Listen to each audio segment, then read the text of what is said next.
पिछले एपिसोड में मिंगी हॉल के अंदर अचानक से बहुत सारे ब्लास्ट होने लगे थे, जिसकी वजह से कि युवा भी वहाँ पर फंस गया था। इसके बाद अगले सीन में हम देखते हैं कि वो भी इंजर्ड होकर वहीं पर बेहोश हो गया था। इसीलिए टियानमेन को इसके बारे में काफी चिंता होने लगती है और वो युवा को जल्दी से जगाने की कोशिश करता है। जिसके बाद हम देखते हैं कि युवा भी खड़ा होने की कोशिश करता है, लेकिन हम देखते हैं कि वो यहाँ के कंडीशन के बारे में सोचकर काफी परेशान हो रहा था, क्योंकि मिंगी हॉल के चारों तरफ बहुत ही हैवी गाड़ी है। लेकिन इसके बाद भी यहाँ पर इतना सारा बम कैसे आ गया। तभी इससे भी हम देखते हैं कि यहाँ पर बहुत सारे लोग आ जाते हैं, जो कि कोई और नहीं बल्कि नौमेनन सेक्ट वाले थे। इसके बाद इनका लीडर कहने लगता है कि हमें इस मिशन में किसी भी तरह से कामयाब होना होगा, और फिर वो अपने लोगों से कहता है कि तुम इनके ऊपर अटैक करके इनको मार दो। जिसके बाद हम देखते हैं कि अब उसके सारे लोग भी इसके लिए पूरी तरह से रेडी हो गए थे और वे यहाँ के स्टूडेंट के ऊपर अटैक करने के लिए अपने बॉडी मार्शल्स को एक्टिवेट करने लगते हैं। जिसके बाद हम देखते हैं कि युवा भी इनको पहचान गया था और वो भी कहने लगता है कि ये लोग तो असल में नौमेनन सेक्ट से हैं। लेकिन हम देखते हैं कि यहाँ पर कोई भी उनके सामने कुछ नहीं कर पा रहा था और वे सभी इनको बहुत ही आसानी से मारने लगते हैं। तब इससे देख युवाओं को भी इसके बारे में काफी चिंता होने लगती है और फिर वो कहने लगता है कि ये तो सच में बहुत ही क्रेजी है। इसके बाद वो कहता है कि नौमेनन सेक्ट और मिंगी हॉल मेन लाइन चाइना के दो मेजर फोर्स है, इसीलिए इन दोनों के बीच में इतनी ज्यादा नफरत है। लेकिन तभी वो कहने लगता है कि भले ही मैं संगुन एकेडमी से नहीं हूँ, मगर मैं इस तरह से लोगों को मरते हुए नहीं देख सकता।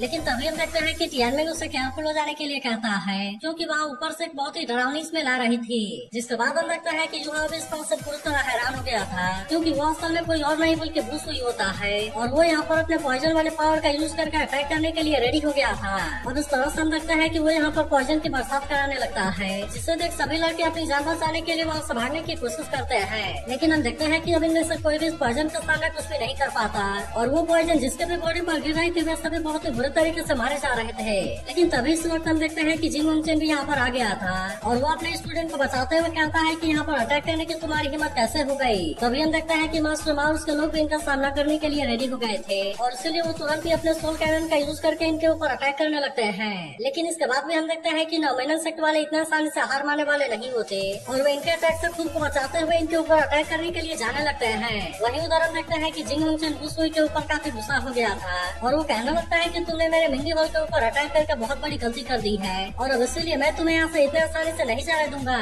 इसके बाद हम देखते हैं कि वो अपने बहुत सारे सोल कैनन का यूज करके इसके ऊपर अटैक करने के लिए रेडी हो गया था। लेकिन इसके बाद भी हम देखते हैं कि बुसुई को इसके बारे में बिल्कुल भी कोई चिंता नहीं होती और वो भी कहने लगता है कि आज मैं भी तुम्हें सबक जरूर सिखाऊंगा। और हम देखते हैं कि वो इसके अटैक से बचते हुए इसके ऊपर अटैक करने के लिए आ गया था। लेकिन हम देखते हैं कि जिंग वंगचेन भी इससे कम नहीं होता और वो भी बड़ा शानदार तरीके से बुसुई के साथ में फाइट करने लगता है। तब इसे देख बुसुई भी इसका सामना करने के लिए रेडी हो जाता है। लेकिन वही अब जिंग वंगचेन ने भी अपने बहुत सारे सोल कैनन को एक्टिवेट कर लिया था और अब इस तरह से वो इसका यूज करके बुसुई के ऊपर अटैक कर देता है। लेकिन इसके बाद भी हम देखते हैं कि बुसुई इतना आसानी से हार मानने वाला नहीं होता। वही उदाहरण देखते हैं कि युवाओं को इसके बारे में काफी चिंता होने लगती है और वो कहने लगता है कि ये दोनों तो सच में बहुत ही ज्यादा पावरफुल है। तभी हम देखते हैं कि बुसुई ने जिंग वंगचेन के अटैक से खुद को बचा लिया था और अब वो तुरंत ही अपने पॉइजन वाले पावर का यूज करके इसके ऊपर अटैक करने के लिए आ जाता है। लेकिन हम देखते हैं कि जिंग वंगचेन भी बहुत ही आसानी से खुद को बचा लेता है और इसीलिए बुसुई अपने अटैक से उसका कुछ नहीं कर पाया होता। वहीं उधर युवा सोचने लगता है कि बुसुई का आइडेंटिटी तो रिवील हो गया,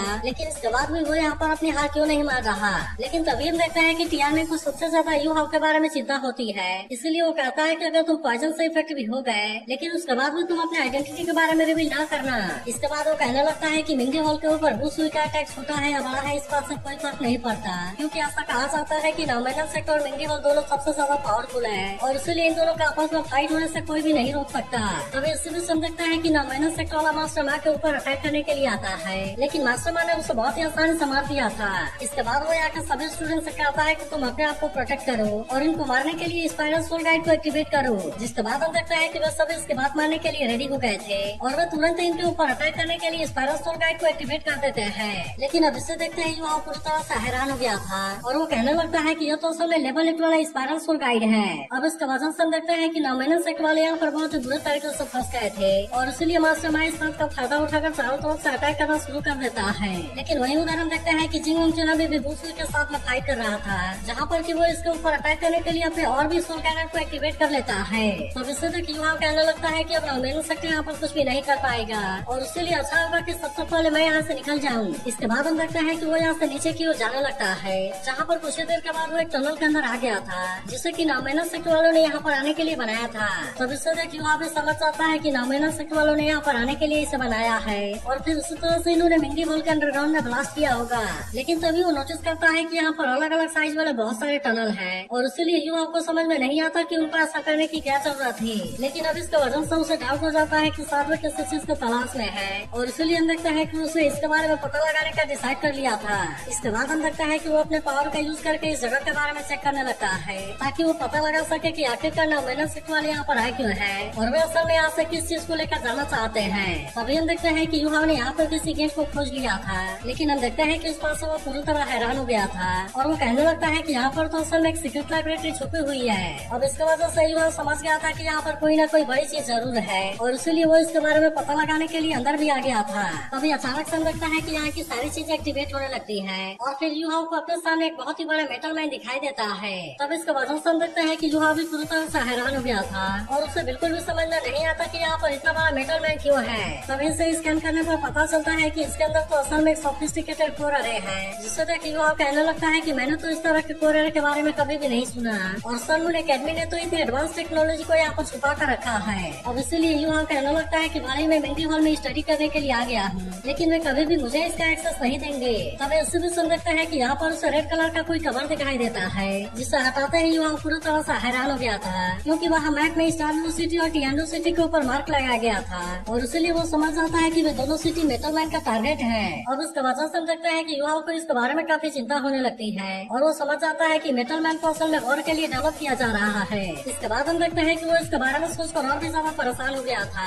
और वो कहने लगता है कि अगर स्कूल गाइड एक बार कंप्लीट हो गया तो उसके बाद यह तो पूरे कॉन्टिनेंट में तबाही ला देगा। अब इसीलिए हम देखते हैं कि युवा ने इसे डिस्ट्रॉय करने का डिसाइड कर लिया था और वो तुरंत ही इसके ऊपर अटैक करने की भी कोशिश करता है, लेकिन हम देखते हैं कि इसके अटैक से मेटल मैन को कुछ भी नहीं होता और वो समझ जाता है कि इस तरह से वो स्कूल गाइड को डिस्ट्रॉय नहीं कर पाएगा। तभी इसी वक्त हम देखते हैं कि यहाँ पर उसे कोई चमकती हुई चीज नजर आती है, इसीलिए युवा तुरंत इसे अपने हाथ में उठा लेता है और फिर उसे पता चलता है कि यह तो असल में स्टार सफायर है। फिर वो याद करने लगता है मिस्टर खान ने इसे बताया था कि इसके अंदर स्पेस की मिस्टीरियस पावर होती है और इसीलिए यह चीज स्टोरेज सोल गाइड को बनाने के लिए सबसे बेस्ट मटेरियल है। जिसके बाद हम देखते हैं कि युवा भी इसका यूज करने के लिए रेडी हो गया था ताकि वो मेटल मैन को इसके अंदर स्टोर कर सके, लेकिन हम देखते हैं कि इसमें उसके बहुत ज्यादा स्पेशल पावर कंज्यूम हो जाती है और आखिरकार वो इसे इसमें स्टोर करने में कामयाब हो गया था। लेकिन अब युवा को समझ में आ गया था कि उसका यहाँ पर ज्यादा टाइम के लिए रुकना सही नहीं है और इसीलिए हम देखते हैं कि वो यहाँ से जाने का डिसाइड कर लेता है। लेकिन तभी हम देखते हैं कि नॉमिनल सेक्ट वाला कोई यहाँ पर आ जाता है, इसलिए युवा भी तुरंत वहीं पर छुप गया था। जिसके बाद हम देखते हैं कि वो यहाँ से विश्व एम्ब्रॉय को हासिल करना चाहता था और इसलिए वो तुरंत इसे बाहर भी निकाल लेता है। तब इससे देख युवा को लगता है कि शायद यही चीज नॉमिनल सेक्ट की टारगेट है, लेकिन तभी अचानक से हम देखते हैं कि बुश भी यहाँ पर आ गया था, जिससे देखते ही वो आदमी तुरंत ही उसे ग्रीट करता है और फिर बुश उससे पूछता है कि क्या तुमने सपना लिया। तब इस पर उसका आदमी कहता है कि आपका प्लान तो बहुत ही अच्छा से काम किया और इसीलिए हम इसे हासिल करने में आसानी से कामयाब हो गए, लेकिन तभी हमें पता चलता है कि यह तो असल में यू हल है और इसीलिए वो इसे जल्दी से लेकर यहाँ से जाने का डिसाइड करता है। लेकिन तभी हम देखते हैं कि इसके वजह से उसकी आइडेंटिटी एक्सपोज हो जाती है क्योंकि सोलबिस्ट एम्ब्रॉय असल में लिविंग क्रिएचर्स है, जिसकी वजह से उनको मूनलाइट नाइट में स्टोर नहीं किया जा सकता। इसके बाद हम देखते हैं कि वो आदमी युवा के ऊपर अटैक करने की कोशिश करता है, जिससे देख युवा ने सोलबिस्ट एम्ब्रॉय वाले प्लेटफॉर्म को इसका सामना कर दिया था और अब इसीलिए इसके टूटने की वजह से इसमें से सोल बाहर आ जाती है। तभी हम देखते हैं कि विंग इसकी आवाज को सुनकर हैरान हो जाती है, जिस पर युवा उसको पूछता है कि क्या तुम इस आवाज को पहचानती हो। जिसके बाद हम देखते हैं कि विंग को इसके बारे में पता था, लेकिन वो युवा से कहती है कि तुम्हें जल्दी से उसे कैच करना होगा क्योंकि उसने अपने बॉडी को खो दिया है और इसीलिए उसके स्कूल में बहुत ही जल्दी यहाँ से गायब हो जाएगी। जिसके बाद हम देखते हैं कि युवा भी उसे पकड़ने के लिए लेबोरेटरी से बाहर आता है, लेकिन यहाँ पर इसे पता चलता है कि जिंग वॉन्गचन और ब्रूस ली ने एक साथ में मिलकर इसके ऊपर अटैक कर दिया है और युवा इसका आइस पावर को देख कहता है कि क्या ये आइस एम्प्रेस है। तभी विंग कहने लगती है कि यह असल में स्नो गर्ल है जो कि टॉप 10 फेरोसिस में तीसरे नंबर पर आती है, लेकिन वो सोलबिस में ट्रांसफॉर्मेशन का समय बहुत ही क्रिटिकल कंडीशन में थी, इसलिए उसने प्लेटफॉर्म के डिस्ट्रॉय होने के बाद सोलबिस फॉर्म में आने के लिए कोशिश किया, लेकिन बॉडी के डिस्ट्रॉय हो जाने की वजह से वो यहाँ पर ज्यादा टाइम के लिए कुछ नहीं कर पाएगी। तभी वो कहने लगती है कि स्नो गर्ल ने मेरी जान बचाई थी और इसलिए मैं भी आज उसे जरूर बचाऊंगी। वहीं उधर हम देखते हैं कि जिंग वॉन्गचन और ब्रूस ली एक साथ में मिलकर स्नो गर्ल के ऊपर अटैक कर रहे थे, लेकिन इसके बाद हम देखते हैं कि स्नो गर्ल इतना आसानी से हार मानने वाली नहीं होती और वो भी तुरंत अपने पावर का यूज करके इनका अटैक को रोकने लगती है। इसके अलावा हम देखते हैं कि वो इनके ऊपर काफी गुस्सा हो गई थी और वो कहने लगती है कि हमें हंट करने के लिए इंसानों को बहुत बड़ी कीमत चुकानी पड़ेगी। इसके बाद हम देखते हैं कि इसके आइस पावर को देख सभी पूरी तरह से हैरान हो गए थे, लेकिन वही जिंग वॉन्गचन अब समझ जाता है कि स्नो गर्ल अपने आप को ब्लास्ट करने वाली है और इसलिए अगर ऐसा हुआ तो कोई भी इसके सामने कुछ नहीं कर पाएगा। इसके बाद अगले सीन में लगता है कि इसका आइस पावर की वजह से सभी इंजर्ड हो गए थे, जहाँ पर जिंग वॉन्गचन कहता है कि मेरा 1 लाख साल वाला सोलबिस्ट एम्ब्रॉय डिस्ट्रॉय हो गया दिया और अब इसीलिए तुम्हें इसकी कीमत जरूर चुकानी पड़ेगी। लेकिन तभी हम देखते हैं कि ब्रूस ली अपने लोगों को लेकर यहाँ से भागने लगता है, मगर हम देखते हैं कि जिंग वंग जिन इनको इतना आसानी से छोड़ने वाला नहीं था और इसीलिए वो अपने लोगों से इनका पीछा करने के लिए कहता है। जिसके बाद हम देखते हैं कि वे इनके पीछा करने के लिए चले गए थे, लेकिन वहीं उधर हम देखते हैं कि यूहा भी इंजर्ड होने की वजह से वहीं पर बेहोश हो गया था, जबकि वहीं उधर भी स्नो गर्ल के सोल को अपने पास में लेकर आ गई होती है और वो उससे पूछते हैं कि तुम कैसी हो। जिसके बाद हम देखते हैं कि स्नो गर्ल भी अपने फॉर्म में इसके सामने आ जाती है और वो बिंग को देख कहती है कि क्या सच में तुम हो। तब इस पर बिंग उससे पूछती है कि तुमने तो अभी अपने आप को ग्लास कर लिया और इसीलिए मैं जानना चाहता हूँ कि क्या तुम अपने स्नो गर्ल को रिस्टोर कर सकती हो। लेकिन इस पर स्नो गर्ल कहती है कि यह इम्पॉसिबल है क्योंकि मेरी बॉडी तो पूरी तरह से डिस्ट्रॉय हो गई है और इसके अलावा मेरी सोल पूरी तरह से अनस्टेबल है, जिसके वजह से वो किसी भी टाइम क्रैश हो सकती है।